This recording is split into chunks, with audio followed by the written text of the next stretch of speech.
Halo semuanya, hari ini kita bakal ngobrolin soal skill yang penting banget, yaitu gimana caranya nemuin harta karun dari apa yang kita dengar.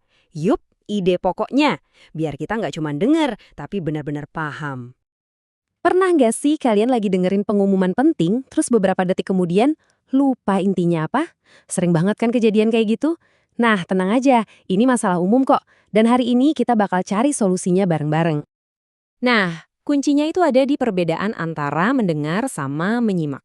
Kalau mendengar itu kan pasif aja, informasinya mungkin masuk kuping kanan, keluar kuping kiri. Tapi kalau menyimak, itu artinya kita aktif, kita benar-benar proses informasinya. Oke, biar keren dikit, ada istilahnya loh untuk semua yang kita dengarkan ini, namanya teks aural.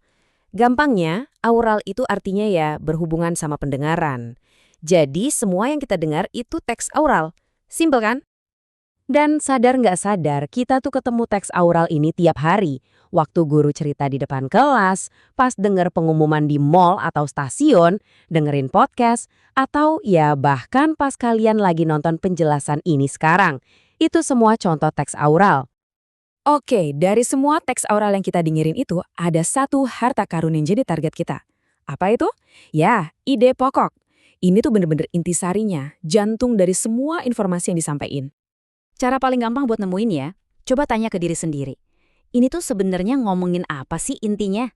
Nah, jawaban dari pertanyaan simpel itu, itulah ide pokoknya. Sip, kita udah tahu apa itu ide pokok. Sekarang pertanyaannya adalah gimana cara nemuinnya. Nah, di bagian ini kita bakal bedah alat-alatnya. Anggap aja ini toolkit praktis buat kalian. Ada 4 langkah simpel tapi ampuh banget. Pertama, dengerin baik-baik kalimat pertamanya. Biasanya intinya tuh ada di situ. Kedua, coba perhatiin ada nggak kata-kata kunci yang diulang terus. Ketiga, nah ini penting, pisahin mana informasi utama dan mana yang cuma detail pendukung atau contoh. Terus yang terakhir, coba deh rangkum semuanya pakai satu kalimat versi kamu sendiri. Oke, teori cukup. Sekarang waktunya praktek. Kita coba tes langsung toolkit yang tadi, biar kebayang cara kerjanya gimana. Kita bakal coba di 2 jenis teks yang beda ya. Jadi, yang pertama itu teks non-sastra. Ini tujuannya buat ngasih fakta atau informasi, contohnya ya kayak pengumuman gitu. Terus yang kedua, ada teks sastra. Nah, kalau ini tujuannya lebih ke menghibur dan ngasih pesan moral. Contoh klasiknya ya fabel atau dongeng. Oke, kita mulai dari yang non-sastra dulu ya. Coba dengerin baik-baik teks singkat ini. Air sangat penting bagi kehidupan manusia. Kita menggunakan air untuk minum, mandi, dan memasak. Oleh karena itu, kita harus menghemat air dan menjaga kebersihan sumber air. Gimana? Coba deh pakai 4 langkah yang tadi.